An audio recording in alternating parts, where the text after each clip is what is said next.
Tumeletea mtu mwingine wa kuwapima umri. Masala ya kuita wazee na kuwaita vijana tumeleta mwingine. Baada ya Tisila Kisinda tumeletea mtu mwingine wa kupima umri. Najua atawaonyesha wazee wa kina nani na vijana wa kina nani. Masala ya kuwaita wazee vijana mtaumbuka.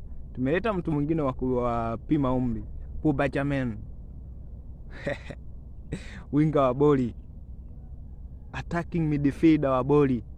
Atawapima umri na kwambia. Bora muwataje mapema wazee wa kina nani tuwajue. Sio kuwaita vijana wakati walishazeeka. Tutawapima umri tu, atawapima Buba Jammeh. Mjiandae. Msema hatujawaambia, tumwambia muwatoe hadharani mapema. Kama ni wazee tu wajue. Lakini mkiendelea kuficha majipu lazima tutatumbua tu. Buba Jammeh sio mtu wa mchezo yani. Nadhani kama mjamfuatilia mwingia kwenye akaunti yake ya Instagram mfuatilie Buba Jammeh. Anaitwa Buba Jammeh. Raia wa Gambia, ni hatari huyo mtu. Atawapima umri, mtajulikana tu. Hata mjifiche vipi lazima mtajulikana nyie. Pumbavu nyie makoro.